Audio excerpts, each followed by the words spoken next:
बिस्मिल्लाहिर्रहमानिर्रहीम। अस्सलामुअलैकुम।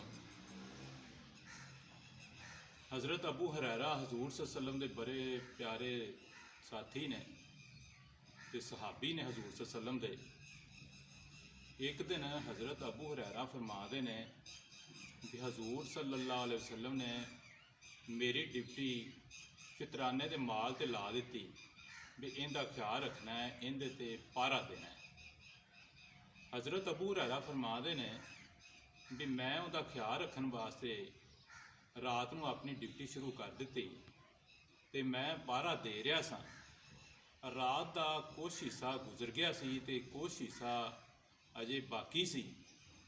एक आदमी आया ते उन्होंने मेरा तो पता नहीं चलिया भी इत्थे कोई पहरेदार भी मौजूद है।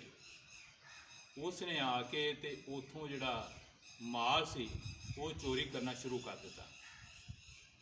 जदों उन्हें अपने हथ जिहड़े ने माल दे विच मारने शुरू कर दिते ते हज़रत अबू हुरैरा ने कहा भी मैं दौड़ के ते उस आदमी नूं फड़ लिया ते उन्होंने अपनी गिरफ्त दे विच ले लिया ते उसनूं कहा भी तू ये माल क्यों चोरी कर रहा है, मैं तैनूं हजूर सल्लल्लाहु अलैहि वसल्लम दे सामने पेश करांगा। वो जिहड़ा चोर सी उन्हें हज़रत अबू हुरैरा दीयां मिन्नतां करनियां शुरू कर दित्तियां। उसनूं कहा भी मैं कोई आदि मुजरम नहीं दा ते ना मैं चोर ही, मेरे हालात बहुत गुरबत दे विच ने ते मेरे बाल बच्चा जिहड़ा भुख दे नाल मेरे नाल जिहड़ा गिला शिकवा कर रहा है ते मेरे सामने मुतालबा कर रहा है भी सानू कुछ खाण वास्ते लिया के दे। कई दिनां दे बच्चे भुखे ने ते उस भुख की मजबूरी की वजह नाल मैं ये माल लैण वास्ते आया ते तेरी मेहरबानी, मैं आइंदा इंशाअल्लाह तेरे नाल वादा करना भी मैं इस तरह का कोई काम नहीं करता ते चोरी नहीं करांगा, मैनू छड़। हज़रत अबू हुरैरा जिहड़े सन उन्हां दा दिल नरम हो गया ते उन्हां उस चोर नूं छोड़ दिता ते वो चला गया। जदों रात ख़त्म हो गई हज़रत अबू हुरैरा सुबह के टाइम ते हजूर सल्लल्लाहु अलैहि वसल्लम के सामने चले गए ते हजूर सल्लल्लाहु अलैहि वसल्लम ने खुद ही कहा भी रात वाले कैदी का की बनया। हज़रत अबू हुरैरा ने कहा भी वो बंदा जिहड़ा है उन्हें मेरे सामने अपनी गुरबत का रोमना रोया ते मेरा दिल नरम हो गया ते मैं उसनूं छोड़ दिता। हजूर सल्लल्लाहु अलैहि वसल्लम ने कहा भी वो गरीब आदमी नहीं सी ते अज रात नूं वो फिर आवेगा। हज़रत अबू हुरैरा पहले नालों ज़्यादा चौकन्ना हो गए। रात शुरू हो गई, कुछ रात का हिस्सा गुजर गया तो वो आदमी दोबारा फिर आ गया। उसने माल चोरी करना शुरू कर दिता। जदों हज़रत अबू हुरैरा नूं पता लगा उसने दौड़ के ते उस चोर नूं पकड़ लिया ते देखिया तो वो पिछली रात वाला ही चोर सी। अबू हुरैरा ने कहा भी कल मैं तेनों छोड़ दिता सी, अज मैं तेनों छोड़ांगा नहीं ते मैं तेनों हजूर सल्लल्लाहु अलैहि वसल्लम के सामने पेश करांगा। उस आदमी ने कहा बिल्कुल मैं तुहाडे नाल कल वादा कीता सी लेकिन खाण वास्ते कुछ मिलिया नहीं दा ते भुख बहुत लगी है, मेरे बच्चे भी जिहड़े ने वो भी भुखे ने ते मैं इस वास्ते जिहड़ा है ये माल ले जाण ते रजामंद होया ते मैनू छड़ दे, मैं तेरे मिन्नतां करना ते आइंदा वादा करना भी मैं फिर चोरी नहीं करांगा। हज़रत अबू हुरैरा का दिल फिर नरम हो गया तो उसने उस चोर नूं दोबारा छड़ दिता।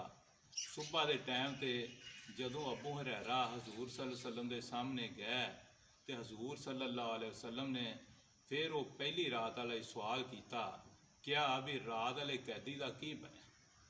हज़रत अबू हुरैरा ने कहा भी वो रात वाला कैदी मैं पकड़ लिया सी ते मैं तुहाडे कोल लियाउण वास्ते अपनी गिरफ्त उहदे ते मजबूत की लेकिन उसने मिन्नतां ते तरले शुरू कर दिते।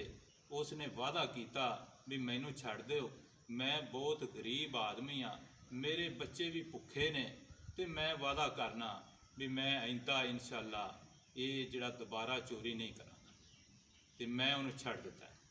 ਹਜ਼ੂਰ ਸੱਲੱਲਾਹੁ ਅਲੈहि ਵਸੱਲਮ ਨੇ ਕਿਹਾ ਉਹ ਬੰਦਾ ਗਰੀਬ ਨਹੀਂ ਦਾ, ਨਾ ਉਹ ਭੁੱਖਾ ਸੀ, ਤੇ ਅੱਜ ਰਾਤ ਨੂੰ ਉਹ ਫੇਰ ਆਵੇ। ਹਜ਼ਰਤ ਅਬੂ ਹੁਰੈਰਾ ਰਾਤ ਦੇ ਟਾਈਮ ਤੇ ਫੇਰ ਪਾਰਾ ਦੇ ਰਿਹਾ ਸੀ, ਤੀਸਰੀ ਰਾਤ, ਤੇ ਉਹ ਬੰਦਾ ਦੁਬਾਰਾ ਫੇਰ ਆ ਗਿਆ।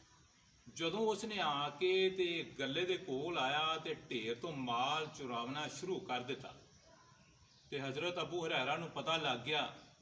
ਹਜ਼ਰਤ ਅਬੂ ਹੁਰੈਰਾ ਨੂੰ ਬਹੁਤ ਗੁੱਸਾ ਆਇਆ।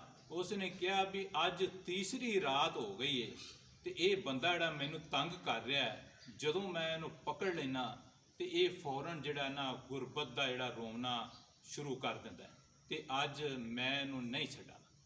ਜਾ ਕੇ ਉਸ ਚੋਰ ਨੂੰ ਪਕੜ ਲਿਆ, ਉਹਦੀ ਇੱਕ ਨਾ ਸੁਣੀ, ਉਹਨੂੰ ਲੈ ਆਇਆ ਤੇ ਕਿਹਾ ਅੱਜ ਮੈਂ ਤੈਨੂੰ ਲਾਜ਼ਮੀ ਹਜ਼ੂਰ ਸੱਲੱਲਾਹੁ ਅਲੈहि ਵਸੱਲਮ ਦੇ ਸਾਹਮਣੇ ਪੇਸ਼ ਕਰਨਾ ਹੈ।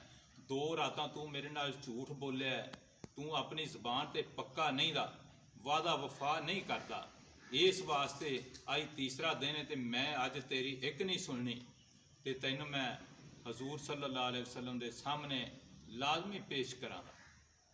ਉਸ ਚੋਰ ਨੇ ਕਿਹਾ ਬਿਲਕੁਲ ਮੈਂ ਝੂਠਾਂ, 2 ਦਿਨ ਮੈਂ ਵਾਦਾ ਕਰਦਾ ਰਿਹਾ, ਲੇਕਿਨ ਭੁੱਖ ਨੇ ਇੰਨਾ ਸਤਾਇਆ ਹੈ ਤੇ ਗੁਰਬਤ ਬਹੁਤ ਜ਼ਿਆਦਾ ਹੈ, ਘਰ ਦੇ ਵਿੱਚ ਕੋਈ ਚੀਜ਼ ਖਾਣ ਵਾਲੀ ਨਹੀਂ, ਜਿੰਦੀ ਵਜ੍ਹਾ ਨਾਲ ਮੈਨੂੰ ਇਹ ਤੀਸਰੀ ਰਾਤ ਵੀ ਆਉਣਾ ਪਿਆ। ਹਜ਼ਰਤ ਅਬੂ ਹੁਰੈਰਾ ਨੇ ਉਹਦੀ ਇੱਕ ਨਾ ਸੁਣੀ ਤੇ ਉਸ ਨੂੰ ਕਿਹਾ ਵੀ ਤੂੰ ਜਿੰਨੀਆਂ ਮਰਜ਼ੀ ਗੱਲਾਂ ਕਰ ਲੈ, ਮੈਂ ਤੇਰੀ ਇੱਕ ਨਹੀਂ ਸੁਣਨੀ, ਤੈਨੂੰ ਮੈਂ ਲਾਜ਼ਮੀ ਹਜ਼ੂਰ ਸੱਲੱਲਾਹੁ ਅਲੈहि ਵਸੱਲਮ ਦੇ ਸਾਹਮਣੇ ਪੇਸ਼ ਕਰਾਂ।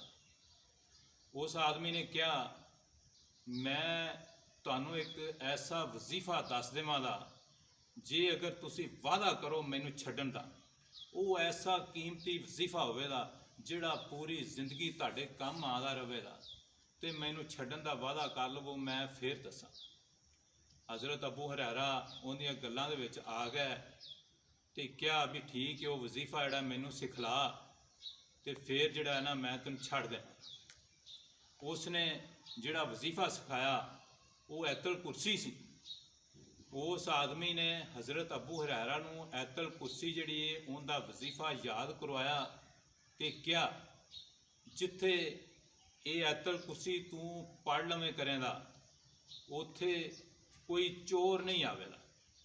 ਅਗਰ ਇਹ ਐਤਲ ਕੁਰਸੀ ਤੂੰ ਰਾਤ ਨੂੰ ਸੌਣ ਲੱਗਿਆ ਆਪਣੇ ਬਿਸਤਰ ਦੇ ਉੱਤੇ ਲੇਟ ਕੇ ਤੇ ਪੜ੍ਹ ਲਵੇਂ, ਅੱਲਾ ਦੀ ਤਰਫੋਂ ਇੱਕ ਫਰਿਸ਼ਤਾ ਜਿਹੜਾ ਹੈ ਉਹ ਤੇਰੀ ਨਿਗਰਾਨੀ ਵਾਸਤੇ ਆ ਜਾਵੇਗਾ, ਪੂਰੀ ਰਾਤ ਤੇਰੇ ਵਾਸਤੇ ਦੁਆਵਾਂ ਕਰਦਾ ਰਹੇਗਾ ਤੇ ਤੇਰਾ ਖਿਆਲ ਰੱਖੇਗਾ, ਤੈਨੂੰ ਕੋਈ ਨੁਕਸਾਨ ਨਹੀਂ ਹੋਣ ਦੇਗਾ। ਤੇ ਜਦੋਂ ਤੂੰ ਇਹ ਪੜ੍ਹ ਕੇ ਸੌਂ ਜਾਵੇਂਗਾ ਤੇ ਜਿੰਨਾ ਚਿਰ ਉਹ ਫਰਿਸ਼ਤਾ ਤੇਰੇ ਕੋਲ ਮੌਜੂਦ ਹੋਵੇਗਾ ਸ਼ੈਤਾਨ ਵੀ ਨਹੀਂ ਆ ਸਕਦਾ।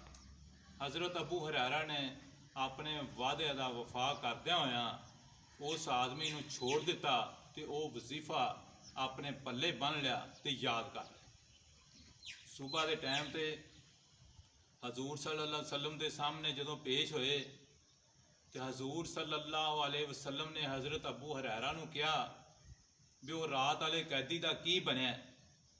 ਹਜ਼ੂਰ ਸੱਲੱਲਾਹੁ ਅਲੈहि ਵਸੱਲਮ ਨੂੰ ਅੱਲਾਹ ਤਾਲਾ ਜਿਬਰਾਈਲ ਫਰਿਸ਼ਤੇ ਦੇ ਜ਼ਰੀਏ, ਵਹੀ ਦੇ ਜ਼ਰੀਏ ਇਹ ਸਾਰਾ ਜਿਹੜਾ ਮਾਮਲਾ ਸੀ ਇਹ ਦੱਸ ਦਿੰਦੇ ਸੀ। ਹਜ਼ੂਰ ਸੱਲੱਲਾਹੁ ਅਲੈहि ਵਸੱਲਮ ਨੇ ਜਦੋਂ ਕੈਦੀ ਦੇ ਬਾਰੇ 'ਚ ਪੁੱਛਿਆ ਤੇ ਹਜ਼ਰਤ ਅਬੂ ਹੁਰੈਰਾ ਨੇ ਕਿਹਾ ਵੀ ਉਹ ਕੈਦੀ ਆਇਆ ਸੀ, ਮੈਂ ਉਹਨੂੰ ਪਕੜ ਵੀ ਲਿਆ ਸੀ, ਲੇਕਿਨ ਉਸ ਨੇ ਕਿਹਾ ਮੈਂ ਤੈਨੂੰ ਇੱਕ ਵਜ਼ੀਫਾ ਸਿਖਲਾ ਦੇਣਾ ਤੇ ਉਹ ਤੂੰ ਯਾਦ ਕਰ ਲੈ, ਤੇਰੇ ਕੰਮ ਆਵੇਗਾ। ਤੇ ਮੈਂ ਉਹ ਵਜ਼ੀਫਾ ਯਾਦ ਕਰ ਲਿਆ ਤੇ ਆਪਣੇ ਵਾਅਦੇ ਦੇ ਮੁਤਾਬਕ ਉਹਨੂੰ ਫਿਰ ਛੱਡ ਦਿੱਤਾ। ਹਜ਼ੂਰ ਸੱਲੱਲਾਹੁ ਅਲੈहि ਵਸੱਲਮ ਨੇ ਕਿਹਾ ਵੀ ਉਹ ਕਿਹੜਾ ਵਜ਼ੀਫਾ ਹੈ। ਹਜ਼ਰਤ ਅਬੂ ਹੁਰੈਰਾ ਨੇ ਦੱਸਿਆ ਵੀ ਉਹ ਐਤਲ ਕੁਰਸੀ ਯਾਦ ਕਰਵਾ ਕੇ ਗਿਆ ਤੇ ਮੈਂ ਉਹ ਯਾਦ ਕਰ ਲਈਏ। ਹਜ਼ੂਰ ਸੱਲੱਲਾਹੁ ਅਲੈहि ਵਸੱਲਮ ਨੇ ਕਿਹਾ ਵੀ ਉਹ ਬੰਦਾ ਬਿਲਕੁਲ ਝੂਠਾ ਸੀ, ਉਹ ਸ਼ੈਤਾਨ ਸੀ, ਲੇਕਿਨ ਜਿਹੜਾ ਉਹ ਵਜ਼ੀਫਾ ਤੈਨੂੰ ਦੱਸ ਕੇ ਚਲਾ ਗਿਆ ਹੈ ਉਹ ਬਿਲਕੁਲ ਸੱਚਾ ਹੈ ਤੇ ਸਹੀ ਹੈ। ਇਸ ਵਾਸਤੇ ਪਿਆਰੇ ਦੋਸਤੋ, ਜਦੋਂ ਰਾਤ ਨੂੰ ਸੌਣ ਲੱਗੋ ਤੇ ਐਤਲ ਕੁਰਸੀ ਲਾਜ਼ਮੀ ਪੜ੍ਹ ਲਿਆ ਕਰੋ। ਜਿਹੜਾ ਬੰਦਾ ਐਤਲ ਕੁਰਸੀ ਪੜ੍ਹ ਲੈਂਦਾ ਹੈ ਅੱਲਾ ਦੀ ਤਰਫੋਂ ਇੱਕ ਫਰਿਸ਼ਤਾ ਉਹਦੇ ਤੇ ਮੁਕਰਰ ਕੀਤਾ ਜਾਂਦਾ ਹੈ ਜਿਹੜਾ ਸਾਰੀ ਰਾਤ ਉਹਦਾ ਖਿਆਲ ਰੱਖਦਾ ਹੈ। ਅਸਲਾਮ ਅਲੈਕੁਮ।